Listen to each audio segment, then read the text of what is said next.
Again, its inhabitants took to the roads to escape the pursuing fires.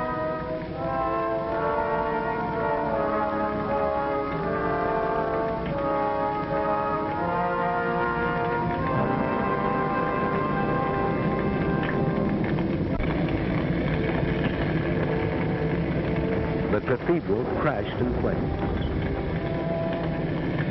The invaders rolled on. Morning found the refugees still fleeing blindly.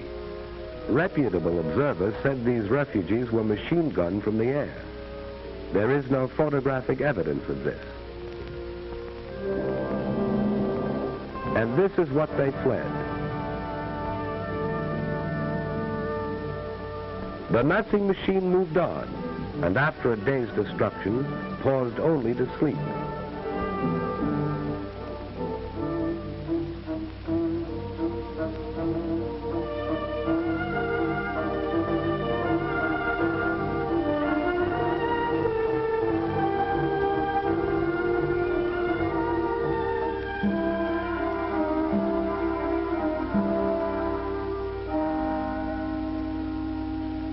This was Antwerp, where the democracies had fired oil tanks as their armies retreated.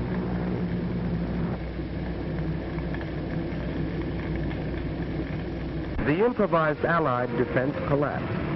The British Army was driven into the sea at Dunkirk, according to plan. Dunkirk has been called the triumph of man over the machine.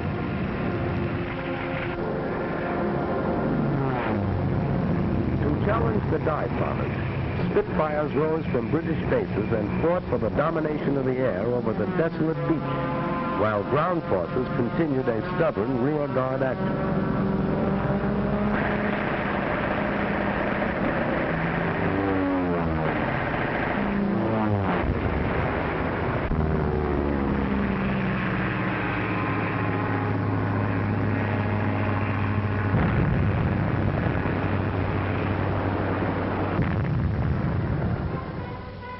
British ships, cruisers, destroyers, yachts, paddle boats, anything that could float, crossed the channel and evacuated some 350,000 British and French troops back to England. For the British were determined to save their men. Here in the wreckage was the story of the epic evacuation. Men walked into the sea and swam to their rescuers. They couldn't take their weapons, trucks, tanks, or guns, but men were saved to fight again. Having slashed through Luxembourg, Belgium, and Holland, 5 German armies fanned out across France. Treachery and incompetence had doomed the nation that only a decade ago had been leader of Europe. Now the campaign mounted in fury as France crumbled.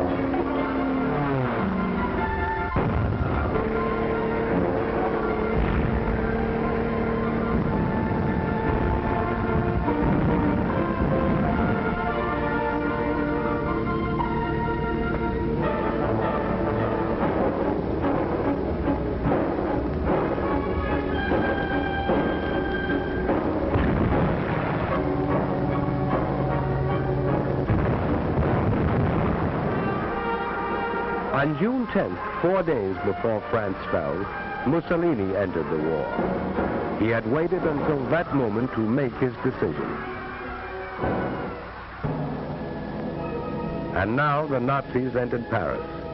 This had been the dream of the Kaiser in the last war. Hitler achieved it.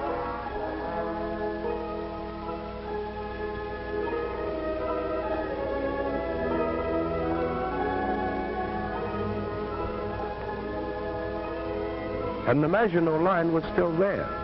The Nazis had merely outflanked it. Now they tried direct attack, and the Maginot Line fell.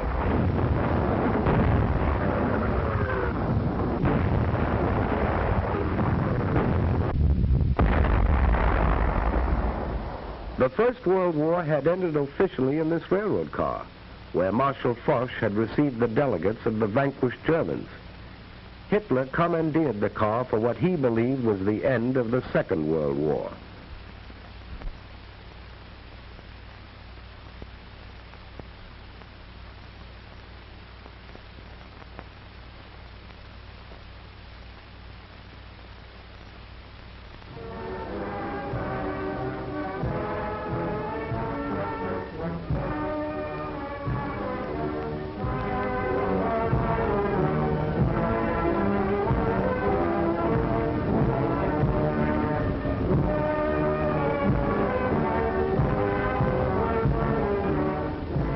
Here at Compiègne, Vichy was born.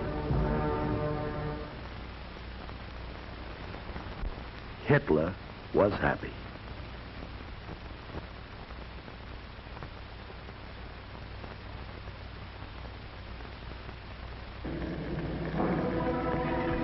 Britain alone remained as Hitler's sole barrier to a total victory. Nazi submarines, now berthed on the conquered coast, set out to starve the British people into submission. Nazi planes, now only a few minutes' flight from the English coast, set out to bomb the British people into submission. Britain hung on.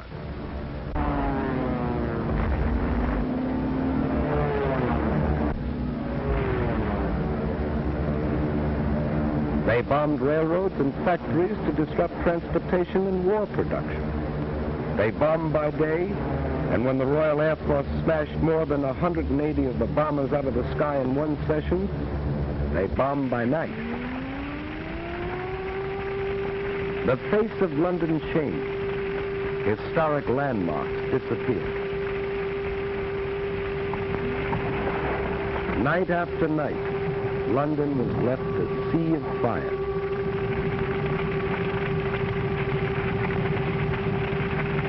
Coventry.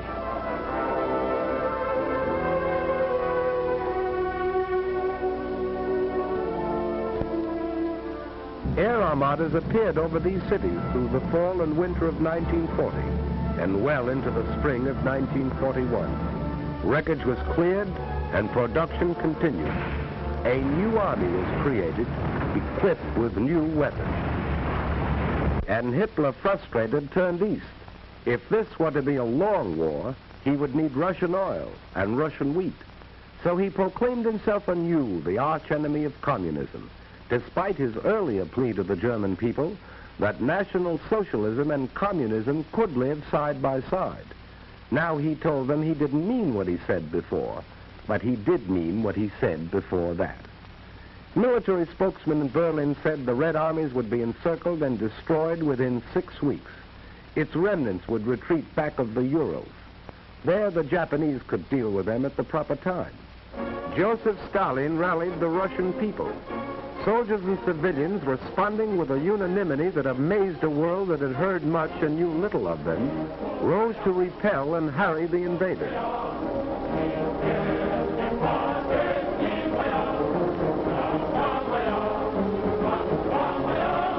Working with whatever tools they could seize, working against time, men and women, old and young, carved these huge tank traps.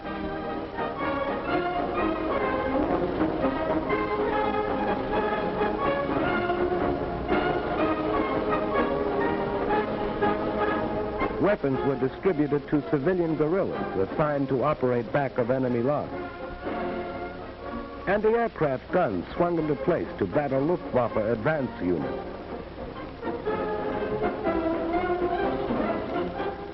Here was the wheat that Hitler wanted, and Russian men, women, and children were determined to keep it out of his hands. They would have neither food nor shelter. Factories worked day and night, for the Russians knew this was a war of machines. Entire plants were moved east, complete with workers. Weapons of war poured out of these factories, and the Germans, as well as the rest of the world, discovered the Russians had tanks to meet tanks and planes to meet planes. The Russians retreated, but not without inflicting sizable casualties.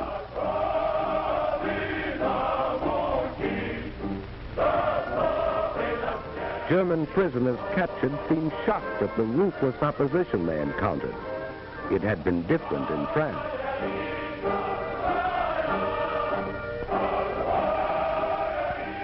Winter found the Russian army still intact. German casualties mounted until they were counted in the millions. Hitler's armies were not smashed in the winter campaign, but the Russians gained the initiative and held it. As the snows melted, Hitler was to meet new Russian armies and new machines as summer came to the 2,000-mile front.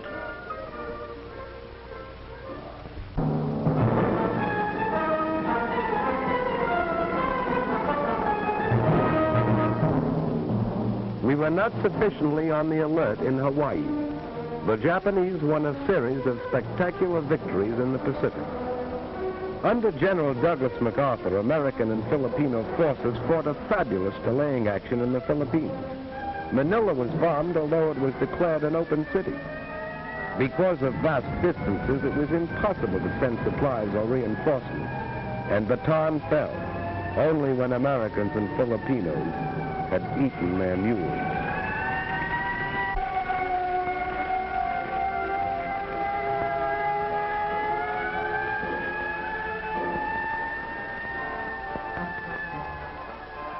General MacArthur established his headquarters in Australia, and as Commander-in-Chief of the United Nations forces in that area, prepared for the offensive that would develop inevitably.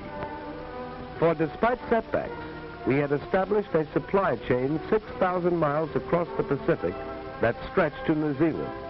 Like the other democracies, we were not prepared for total war.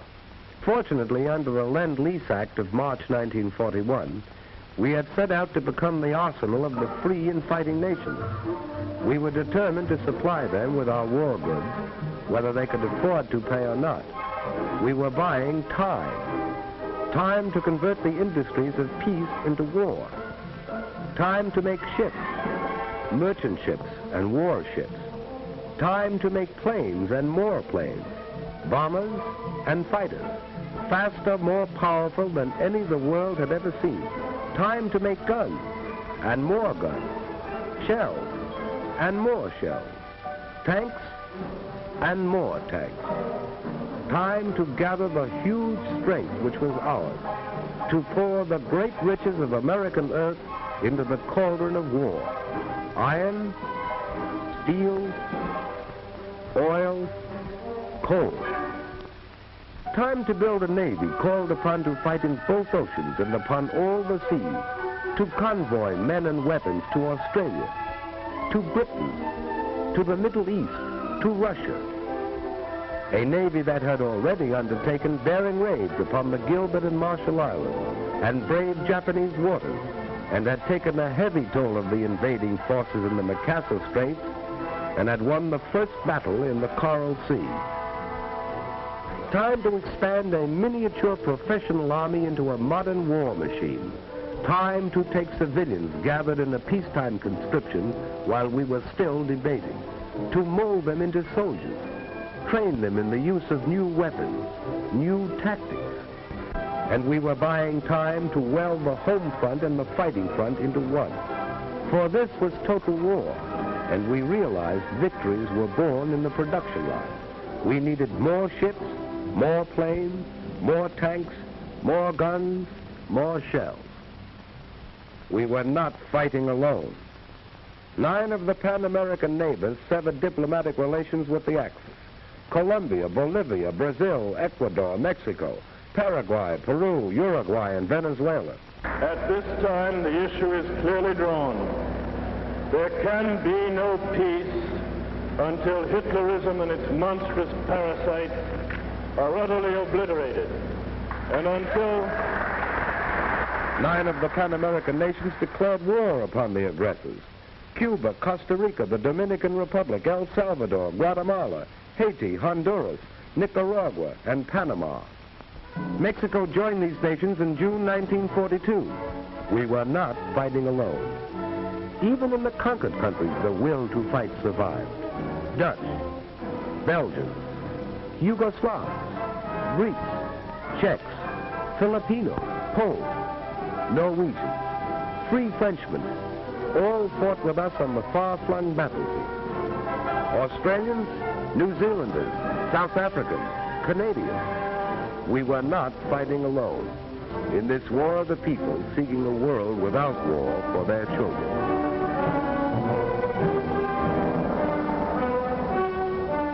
Britain, growing steadily stronger in its third year of war, sweeping the skies of conquered Europe, harassing the enemy with commando raids, sending forth huge armadas of bombers over German cities Hitler promised would never be attacked. Russia, fighting with an unparalleled tenacity, drawing upon inexhaustible reserves, asking no mercy and offering none. China, knowing the patience of an ancient civilization, surmounting handicaps that would have destroyed other nations, fighting on as it had fought alone. And the people of the United States, an angry people, whose resources and privileges were the envy of the world, offering these without stint, fighting in the factories and the foxholes, fighting in the jungles, the deserts, the frozen wastes, fighting on all the oceans, fighting for survival, fighting a war which would be hard and might be long, but which they would win.